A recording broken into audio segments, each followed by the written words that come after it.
in Nuremberg, Germany. In the Nuremberg Palace of Justice, the prosecution is well into its case. Es ist tragisch, einsehen zu müssen, dass das Beste, was ich als Soldat zu geben hatte, Gehorsam und Treue. On October 16th, 1946, Wilhelm Keitel, Nazi Germany's highest-ranking military officer and Adolf Hitler's most obedient enforcer, walked to the gallows in Nuremberg. His signature authorized mass executions, civilian disappearances, and orders that shredded the laws of war. In his last words, he revealed the mindset that allowed unimaginable crimes to happen without question. The words weren't shocking because of what they said, but because of what they exposed. The mother who never said goodbye. October 16, 1946, a man walked to the gallows in Nuremberg prison, Field Marshal Wilhelm Keitel. Behind him, millions of deaths, each one traceable to his signature. His defense at trial? I was following orders. The judges rejected it. The prosecutors destroyed it. But Keitel never understood why. To him, obedience was everything. It always had been. The obedience began 64 years earlier, September 22, 1882. Wilhelm Keitel was born in Helmscherode, a village nobody remembers anymore. 6 years later, his mother Charlotte went into labor with another child. The fever hit fast. Puerperal fever was common then, killing 1 in 10 mothers who gave birth. She was dead within 3 days. The last thing 6-year-old Wilhelm saw was his mother holding his baby brother, her face already gray. No dramatic goodbye, no final words of love, just silence where a mother's voice should have been for the rest of his life. His father Karl owned land, had money, and could have hired nurses or governesses. He didn't. Karl Keitel believed in discipline, not comfort. When Wilhelm asked about his mother, his father turned away. When he cried at night, nobody came. The family estate stretched for acres across Lower Saxony. Wilhelm walked the fields alone, watching other families work their farms together. His father made clear early that Wilhelm wouldn't inherit any of it. No explanation given. The older son traditionally got the land, but Karl had decided otherwise. Wilhelm never learned why. That rejection shaped everything that came after. By 17, Wilhelm had trained himself to sit perfectly still while his father tore him down at dinner night after night. He volunteered for every household task, hoping for acknowledgement that never came. His younger siblings learned to avoid him, uncomfortable with his desperate need for approval. Teachers noted his extreme deference to authority. One wrote that young Keitel seemed to have no opinions of his own, only a desire to please whoever held power over him. The Prussian army recruiters came to Helmscherode in 1901. They offered structure, purpose, a clear chain of command where obedience was rewarded instead of ignored.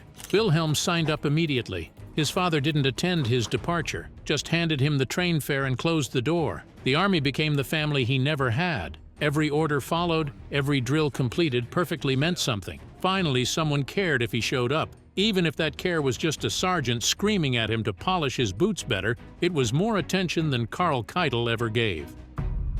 From Flanders shrapnel to Hitler's lapdog. October 1914, World War I. A shell landed near Keitel's position on the Western Front in Flanders. Shrapnel tore through his right arm and shoulder.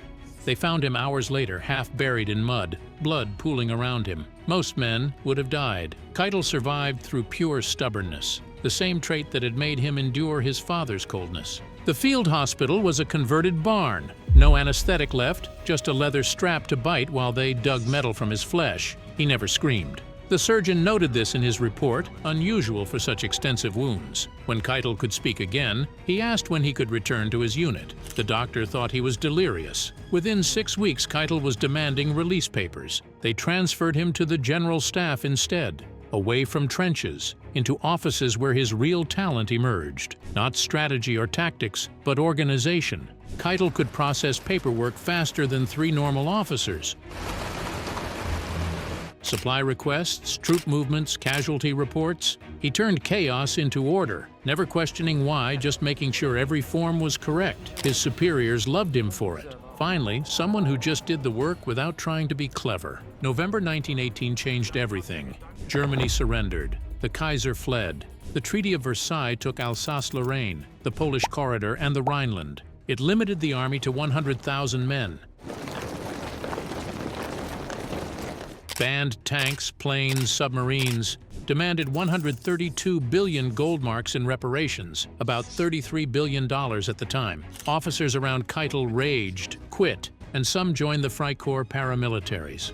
Keitel did none of these things. He kept filing reports for whatever remained of the army, waiting for someone to tell him what to think about it all. That someone appeared in 1933. Adolf Hitler met Keitel at a military review. Within minutes, Hitler recognized what others missed. Here was a man so desperate for approval he'd do anything. Hitler tested him immediately, calling him "my faithful dog" in front of other officers. Most would have been insulted. Keitel straightened with pride. He'd been noticed, acknowledged, even if as a dog. Better to be Hitler's dog than nobody's anything. The other generals couldn't believe it. They called him Keitel, a pun on lackey. They joked Keitel would agree if Hitler said the sky was green. Field Marshal von Rundstedt refused to eat lunch with him. General Beck wrote in his diary that Keitel was devoid of moral courage. They were right. But Keitel had found what he'd searched for since age 6, someone who needed his total submission. Hitler required absolute obedience. Keitel required someone to obey absolutely. They were perfect for each other in the worst possible way.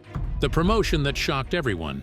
February 4th, 1938. Hitler called a meeting at the Reich Chancellery. Every senior general attended, men who'd earned their ranks through decades of service. They expected routine announcements about spring maneuvers. Instead, Hitler dissolved the entire war ministry with one sentence. Just like that, centuries of tradition were gone. The war ministry had existed since 1871, representing Prussian military tradition and officer corps independence. Field Marshal Werner von Blomberg had run it, maintaining some distance between the army and Nazi ideology. But Blomberg had fallen from grace weeks earlier in a scandal. Hitler seized the moment. No replacement, no institutional checks. The generals understood immediately. This wasn't a reorganization. It was a takeover. He announced its replacement, the Oberkommando der Wehrmacht, the High Command of the Armed Forces. Not a ministry with institutional safeguards, but a personal staff answering directly to Hitler as Supreme Commander. No buffer between the Führer and military operations, no independent military authority, just a transmission belt for Hitler's orders to reach every branch of the German military. Then he named its chief, Wilhelm Keitel. The room went completely quiet. General von Fritsch actually took a step backward. Admiral Raeder started to speak, then stopped. They all knew Keitel as the man who agreed with everything, who had no strategic victories, no military innovations, nothing but a talent for saying yes. The other generals saw disaster coming. General Beck began mentally drafting his resignation that day. Von Fritsch would be forced out within weeks on fabricated charges. These were men who had commanded divisions, planned campaigns, and earned their authority through competence. Now they would answer to someone whose only skill was agreement. But Keitel saw something different. This was his moment. After decades of being overlooked, mocked, dismissed, he finally had what he had always craved. Not just rank, but proximity to absolute power. Hitler didn't need a strategic mind. He needed a perfect servant. Someone who would transform every whim into military policy without question, without conscience, without hesitation. And Keitel had been training for that role his entire life. Within a week, the generals tested their new chief. They brought real concerns about rearmament, deployment schedules, and strategic priorities. Keitel's answer never changed. The Führer has decided. That became his response to everything. No discussion, no analysis, just blind transmission of Hitler's will. Officers who'd been accustomed to debate found themselves cut off mid-sentence. Keitel didn't want discussion. He wanted compliance. The German High Command stopped being a body that thought and became one that merely obeyed, when his pen became a murder weapon. August 29, 1939, 3 days before the invasion of Poland. Keitel sat at his desk in Berlin reading through lists. Polish names filled page after page. Teachers, doctors, priests, lawyers, journalists, professors. The intelligence action plan called for killing Poland's entire educated class. 60,000 people marked for death, not because they were soldiers, but because they could read and write. Keitel read every name. These weren't military targets. They were civilians whose only crime was education. His pen hovered over the signature line. He knew exactly what this meant. Mass murder, planned and premeditated. His signature would kill more people than most battles. He signed without hesitation. But worse, he didn't just approve the existing lists, he expanded them. Keitel added categories that the SS hadn't considered. Boy Scout leaders, because they taught leadership. university students because they might organize resistance, retired teachers because knowledge doesn't retire. His additions killed an extra 15,000 people. An SS officer later testified that Keitel's thoroughness surprised even them. The man who couldn't inherit a farm was better at organizing murder than the professional killers. The invasion began on September 1st. Within weeks, the execution squads were working from Keitel's lists. Teachers were dragged from classrooms, priests taken during Mass, doctors were shot in front of their hospitals. Entire Polish towns lost everyone who could read above a 6th grade level. Children returned from school to find their teachers gone. Patients arrived at hospitals to find them empty. December 1939. Hitler summoned Keitel to his office. On the desk, neat bundles of cash, 100,000 Reichsmarks, about $40,000 then, nearly 800,000 today. Keitel took every mark. No hesitation about accepting payment for mass murder. He deposited it the same day, bought his wife a diamond necklace, and invested the rest in Reich bonds. He returned to his office and continued signing death orders. Denmark and Norway needed to be invaded. France had to fall. Each signature came easier. The boy who'd wanted someone to say he'd done well had become a man who sold death wholesale and banked the rewards. The orders that shocked his own lawyers. June 6, 1941, 2 weeks before Germany invaded the Soviet Union, Keitel called his legal staff into a conference room. What he showed them made several military lawyers physically push back from the table. The Commissar Order. It stated that all captured Soviet political officers must be shot immediately. No trial, no prisoner status, just execution. Colonel General Halder read it twice, certain he was misunderstanding. These were uniformed soldiers they were talking about. The Geneva Convention, which Germany had signed, protected them. One of the lawyers, a major who had served since 1920, called it what it was: murder. Keitel's response chilled the room. This wasn't a conventional war, he told them. They were destroying a way of life. He signed it while they watched. The lawyers tried again. They quoted international law, military tradition, and basic human decency. Keitel cut them off, declaring the Führer had decided that Bolshevism must be exterminated. Legal niceties were irrelevant. Several requested transfers after that meeting. Keitel approved everything, then found lawyers who wouldn't argue. December 7, 1941, the same day Japan attacked Pearl Harbor, Keitel signed something worse. The Nacht- und Nebel Decree, night and fog. Resistance suspects in occupied territories would simply vanish. No arrest records, no trials, no death certificates. Families would never know if their loved ones were alive or dead. The psychological torture was intentional. The order specified that victims must disappear without a trace. Local commanders asked for clarification. What about personal effects? Destroy them. What if families inquire? Tell them nothing. What about bodies? Make them disappear. Within months, thousands vanished into the night. A teacher in Norway who printed anti-Nazi pamphlets gone. A French farmer who hid British pilots erased. A Dutch student who painted resistance slogans dissolved into fog. October 1942 brought the Commando Order. Allied special forces captured behind German lines were to be killed immediately, even if they surrendered, even if they were wounded, even if they were trying to give intelligence. This violated every rule of war. British commandos, American Rangers, Canadian Special Forces, all marked for death the moment they were caught. Keitel added a personal note to the order. Any officer who showed mercy would be court-martialed. He wanted to make sure nobody developed a conscience. The day his sons died for his signatures. July 1941. Operation Barbarossa was 5 weeks old. A letter arrived at Keitel's office. His younger son, Hans Georg, second lieutenant in the 268th Infantry Division, was dead, killed in action near Smolensk, age 22. The letter included Hans Georg's final effects, a photograph of his parents, and a letter half-written to his girlfriend. Keitel read the letter once, filed it, returned to signing orders for the execution of Soviet commissars. His secretary noted he didn't take a break, didn't inform his wife immediately, didn't even close his office door. Just continued working through the stack of death orders on his desk. By the end of that day, his signature had condemned roughly 3,000 Soviet prisoners to death, other people's sons. His older son, Karl Heinz, served on the Eastern Front too. Letters arrived sporadically, then they stopped. October 1941, November, December. Nothing. Finally, word came through the Red Cross. Karl Heinz was alive, captured at Stalingrad. a prisoner of the Soviets, the same Soviets whose soldiers Keitel had ordered executed without trial. The irony was perfect. His son's life depended on enemies treating prisoners better than his own orders demanded. Keitel knew what happened to German prisoners in Soviet camps: the starvation, the forced labor, the executions. He knew because he'd read the intelligence reports.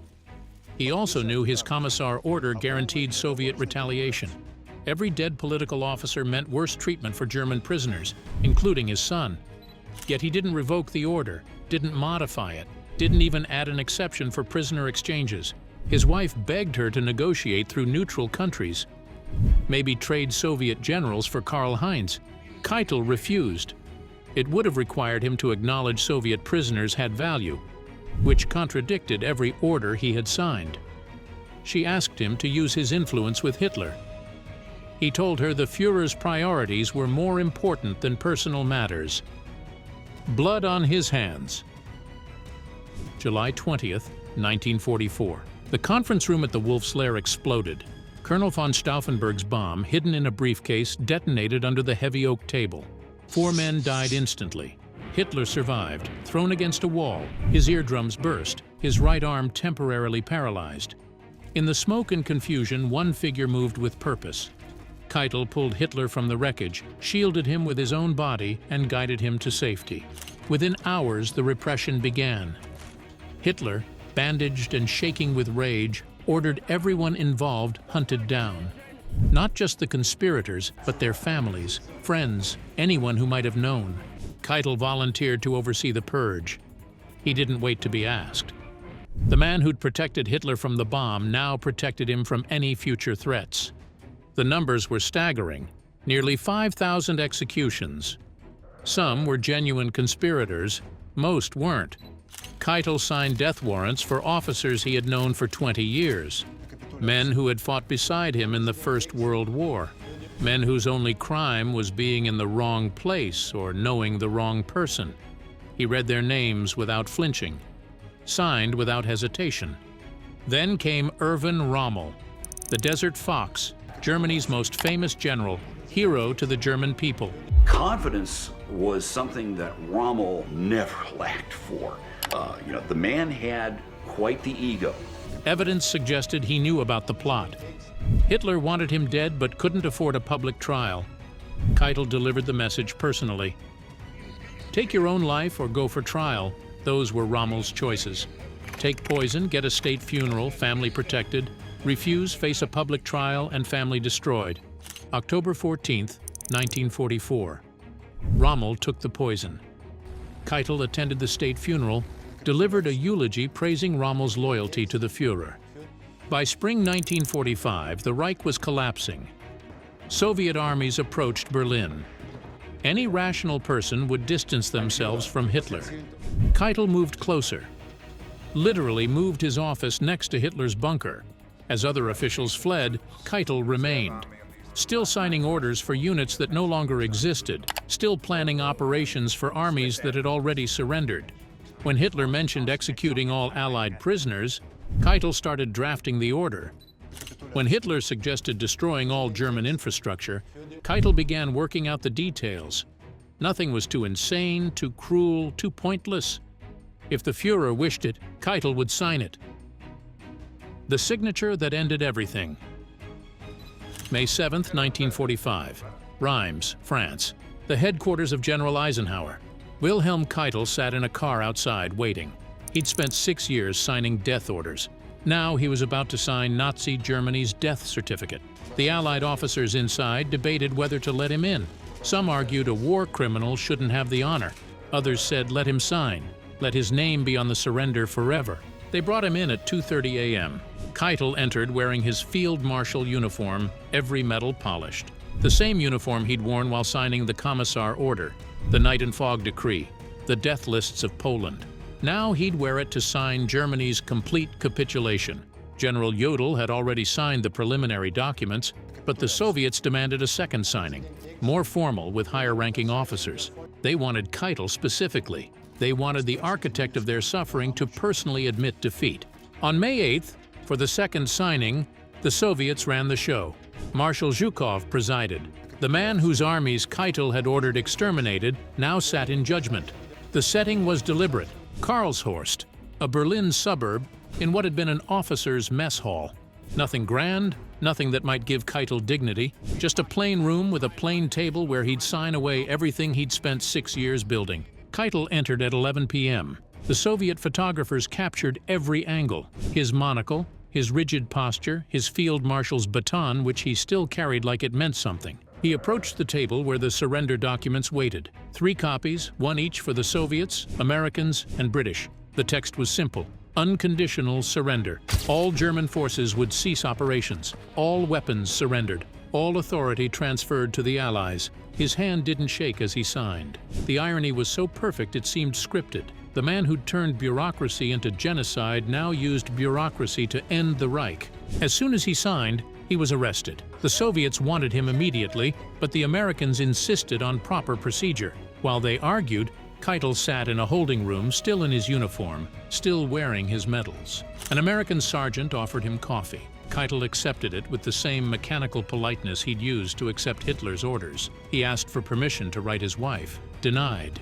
He asked to keep his field marshal's baton. Also denied. They stripped his medals, insignia, and everything that marked him as an officer. He watched without protest, the same passive acceptance that had defined his entire career. They flew him to Nuremberg within days. The prison cell was 10 feet by 6 feet. After 6 years in grand offices signing orders that shaped Europe, he now sat on a narrow cot waiting to be judged. The guards noted he maintained a military schedule even in captivity. Woke at 6 a.m., made his bed, and stood at attention when anyone entered, as if following prison rules might somehow restore the order his signatures had destroyed. I obeyed. The defense that became his noose. November 20th, 1945. The Nuremberg trial opened. Keitel sat in the dock with the other defendants, Göring on his left, still playing the defiant leader, Jodl on his right scribbling constant notes. Keitel sat perfectly still, eyes forward, like he was at another military briefing, waiting for orders. Except now the orders were replaced by evidence of his crimes. The American prosecutor, Robert Jackson, started with Poland. He placed document after document on the table. Each one bore Keitel's signature: the death lists, the execution orders, the directives to eliminate Polish leadership. Jackson read from them in a flat voice. Intellectuals, clergy, nobility to be liquidated. Signed, Wilhelm Keitel. Prisoners to be shot, not fed. Signed, Wilhelm Keitel. The British prosecutor took over. More documents. The Commissar order, the Commando order, the Night and Fog decree, each time the same signature. The French brought evidence from occupied France.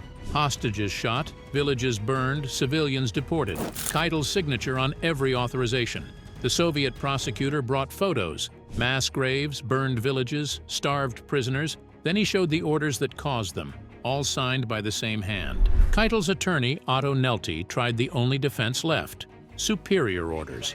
Keitel was just following commands. But Keitel took it further. He didn't just claim he followed orders, he claimed following orders was itself a virtue. When Keitel took the stand, his defense could be summarized in 2 words he repeated constantly: I obeyed.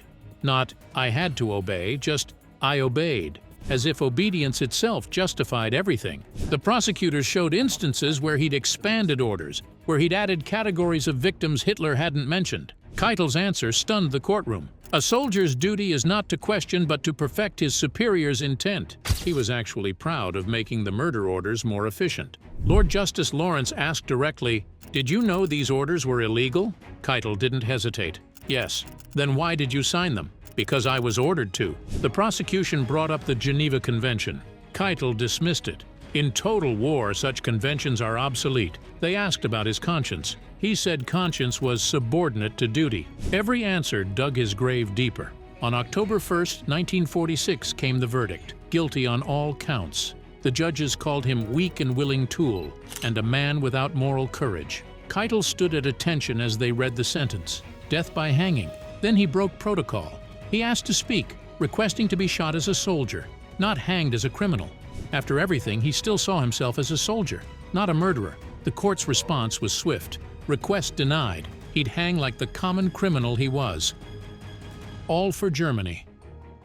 October 16th, 1946, 1 a.m. The executions began in the gymnasium of Nuremberg prison. They'd built 3 gallows painted black. The condemned would die in alphabetical order by rank. Keitel would be second, after Ribbentrop. The witnesses gathered, American and British officers, a few reporters, and 2 doctors to confirm death. The hangman was Master Sergeant John Woods, an American who had volunteered for the job. Woods had a reputation. He wasn't very good at his job, maybe deliberately. A proper hanging broke the neck instantly. Woods calculated drops wrong, made the trapdoor too small, and ensured slow death by strangulation. Some said incompetence, others said justice. Either way, the condemned men wouldn't die quickly. By 1:20 a.m., Ribbentrop was dead. They removed his body. Now it was Keitel's turn. The door opened. He entered the gymnasium walking like he was on a parade ground. Back straight, arms at his sides, eyes forward. He wasn't wearing his uniform anymore, just a standard prison suit, but his bearing hadn't changed. The witnesses noted he looked like he was reporting for duty, not walking to his death. Colonel Andrus, the prison commandant, asked his name. "Wilhelm Keitel," he responded, voice clear and strong. They positioned him on the trapdoor. The chaplain approached, offered the last rites. Keitel accepted, spoke quietly with him for a moment. Then the chaplain stepped back. This was the moment for last words. Keitel turned to face the witnesses. His voice carried across the gymnasium. "I call on God Almighty to have mercy on the German people. More than 2 million German soldiers went to their death for the fatherland before me. I follow now my sons, all for Germany." Not one word about his victims. Not one acknowledgement of the millions he'd condemned to death. Instead, he wrapped himself in the flag, claimed kinship with German soldiers who had died fighting, and presented himself as another casualty of war rather than an architect of genocide. The black hood went over his head, the noose around his neck. Woods pulled the lever. The trapdoor opened, but Keitel didn't drop cleanly. His body slammed against the sides of the too small opening. Later, the doctors checked and found no pulse. Wilhelm Keitel was pronounced dead at 1:44 a.m. It took him longer to die than any other condemned man that night. They cut him down, loaded the body onto a truck with the others, drove to Munich to a crematorium. By noon, he was ash. They took the ashes to the Isar River, scattered them in the muddy water. No grave, no marker, no place for sympathizers to gather. Wilhelm Keitel was erased from the earth, except for those words, "All for Germany." Within hours, newspapers worldwide reported his last statement. Within days, other war criminals on trial started using similar language. They weren't criminals, they were patriots. They didn't serve Hitler, they served Germany. Keitel's final words became a template for denial, a way to transform guilt into nationalism. Even today, neo-Nazis quote "all for Germany," as if it justifies anything. Don't miss the videos on screen now. They're just as interesting. Catch you in the next one.